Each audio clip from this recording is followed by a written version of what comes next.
Olá, olá a todos. Estamos aqui para mais um momento filosófico, né? Vamos falar assim. Gostaria de falar sobre o tal do amor, esse incognoscível, né? Por que a gente fica repetindo essa palavra e muito pouco, quase nada dela que a gente realmente conhece? A gente pode dizer que a gente se apossou disso mesmo, de fato, né? Então tem aquela visão de amor como eu vejo que é uma força atrativa de aglutinação e de atração, que está ligado à fonte, né? Que está ligada a Deus. Sendo assim, amor e ódio são a mesma coisa, a mesma energia, né? De forma didática, amor e ódio são extremos opostos de uma mesma força, uma mesma energia. Mas eu quero ir além disso, né? Porque, como eu falei, amor pouco se sabe. A mídia usa, o marketing usa, a publicidade usa, a cultura usa, a economia usa. Todo mundo usa essa palavra de uma forma ou de outra, sempre relacionado a algo, né? Família, paixão, a sexo. Mas, na verdade, nada disso realmente pode-se dizer que é o amor, né? A gente tenta se aproximar disso que a gente, no fundo, desconhece completamente. Então, chamo isso de o incognoscível, que ainda é desconhecido a nossa essência, nós mesmos como seres humanos, né? Então, indo além dessa concepção de amor e ódio, como sim, isso são um delírio de uma só força, chamada força de atração. Uma força que atrai a nossa alma constantemente em direção a essa fonte, né? A fonte de todo o poder, chama-se Deus, como queira chamar, mas essa fonte de todo o poder está atrelado às nossas almas, representantes, partes, né, indissociáveis dessa fonte que estão atraídas continuamente para esse algo, para esse ser, para essa força. Só que aí de onde que vem essa concepção amor de ódio? De onde vem o ódio, né? No sentido que eu falo que todo aquele que odeia, no fundo, ama, né? No fundo ama desesperadamente. E a força dessa sensação desse amor é intolerável para aquele que odeia. Se amor é uma força de atração, e tanto aquele que ama como aquele que odeia pensam incessantemente naquele ser ou naquela pessoa ao qual está relacionado a esse sentimento, né?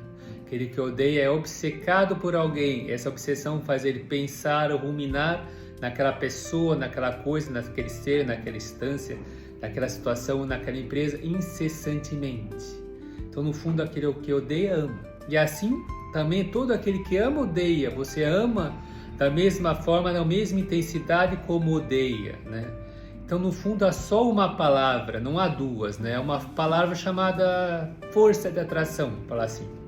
Já que a gente não tem uma palavra própria para isso, é uma força de atração que nós não conseguimos fugir, é impossível. Nossas almas estão atreladas a essa fonte, a esse ser criador que nos atrai constantemente. E isso a gente tem que lidar com a angústia, né? A tal da angústia do real. Por que então que essa força, que esse Deus nos oferece então uma sensação de uma dualidade, né? De um amor, de uma atração, mas ao mesmo tempo um certo pavor, uma certa apreensão, porque se eu sou atraído a algo, ao mesmo tempo eu tenho que me dar conta de ser devorado por isso, né? Estar em constante situação que eu sou dissolvido de certa forma diante daquilo que eu amo. Então todo mundo sabe que qualquer relacionamento, seja amoroso, seja amizade, em que você se atrai para aquilo ou para aquela pessoa amada, há uma espécie de uma fusão, uma alquimia, em que algo eu perco, algo se transforma, ninguém sai ileso de nenhum relacionamento. As pessoas saem transformadas, saem de formas diferentes, saem achadas, saem perdidas, né? Há sempre uma espécie de uma alquimia em qualquer tipo de relacionamento. Isso se processa de uma forma muito sutil diante do que é a nossa alma indo em relação a essa fonte criadora. Mas então qual seria o intuito dessa fonte? Liberar esse ser, essa criatura numa angústia infinita de modo que ela se dissolva no fim, né? Que seria o que as concepções orientais falam, de certa forma, né? Como nirvana no sentido de uma nirvana samadhi, de uma entrega final em que você se dissolve nesse grande oceano. Mas qual seria o intuito disso, né? Como eu falei, vou repetir, de um ser que nos cria para uma angústia infinita, para uma dissolução final, em que esse ser, nos devora totalmente, seria um sadismo, né? Isso seria a figura de um ser sádico. No entanto, não é esse o plano, né? Se não fosse o plano, a gente não teria todo momento lidando com abnegação, com dissolução, com deixar ir, com desapego.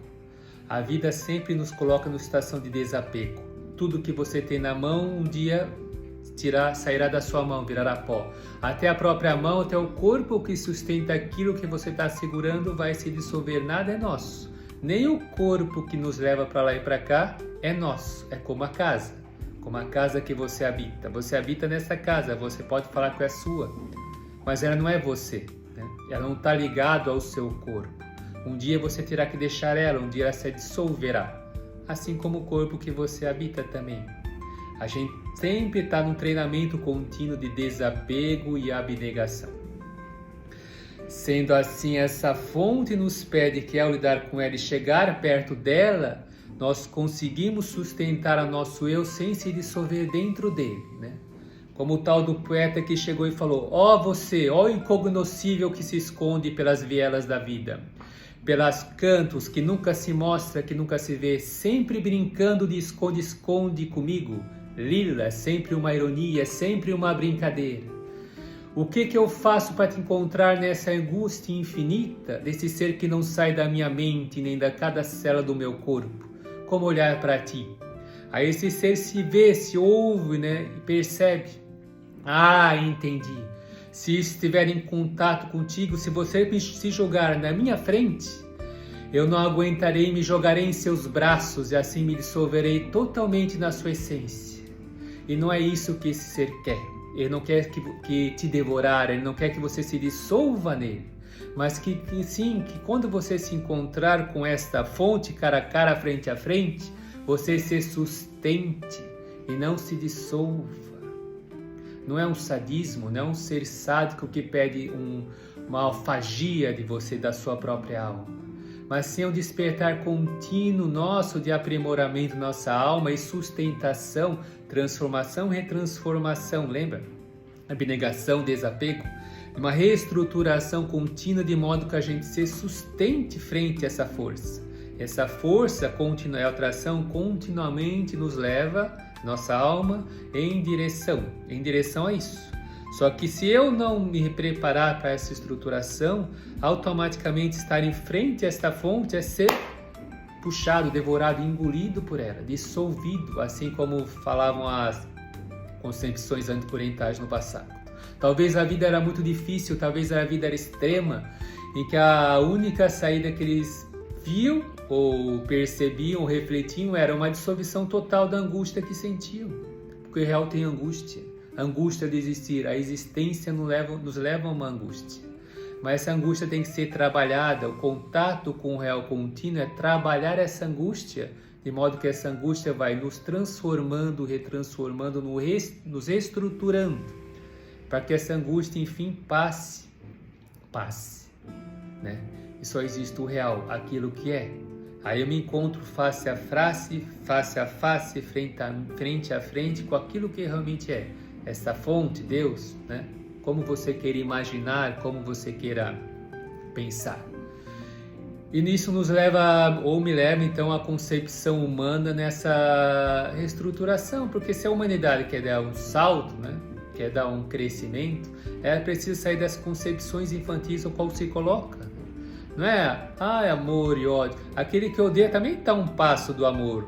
Através do ódio ele pode se configurar consigo mesmo e fazer esse pulo, porque é uma só força, na verdade só tem um nome, uma palavra só.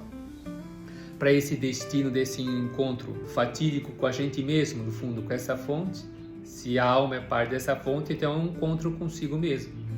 Não é um encontro separado de alguma coisa exterior, mas que esse encontro possibilite uma existência separada daquilo, seja que aquilo for. E nesse contato a humanidade se coloca nesse papel, nessa estruturação, se está afim disso, porque todas as nossas concepções culturais, econômicas, políticas, etc., envolvem uma infantilidade contínua, né? Numa autofagia, numa masturbação contínua mental e às vezes filosófica, em relação ao não ser, em relação a não se olhar, em relação ao não se ver, em relação a fugir, em relação a culpar sempre algo no outro, né? Qualquer bode expiatório que possa ser criado em que eu não me coloque e assim eu não me veja. Assim o jogo continua, né? Assim o circo pode continuar. E nisso a gente cria falsos deuses que falam aquilo que a gente quer ouvir ou gosta, sim? Que representa tudo aquilo que eu não quero ou gostaria de ver em mim mesmo. Então essa infantilidade que nos apodrece, que nos envolve com uma camada de lodo, de piche, que nos joga para baixo, incapazes de se comunicar com esta fonte, né? Com Deus, com essa fonte de atração, com a sua espiritualidade, com nada. Você se coloca no lodo do mundo, né? Incapaz de enxergar-se, porque a saída está sempre dentro, não está fora, né? Está na nossa reestruturação alquímica e assim trazer toda essa humanidade junto para esse salto, esse pulo, esse encontro com o ser em maiúsculo, né? Com S maiúsculo, com o ser em si mesmo. Então envolve essa fonte, essa força chamada amor, por falta de uma palavra específica. Vamos chamar de amor, mas eu quero que você veja com outro ângulo, né? No ângulo não infantil, mas no ângulo adulto desse amor engloba uma força atrativa que envolve amor e ódio, está tudo aqui. E isso aqui te possibilita você entrar em contato maior consigo mesmo e com essa fonte, com tudo aquilo que é. É preciso se encontrar, é preciso se olhar, é preciso se amar mais e aceitar aquilo que há aí, no teu entorno e também distante de você. Então que assim seja, que você se reencontre, tá bom? Até a próxima!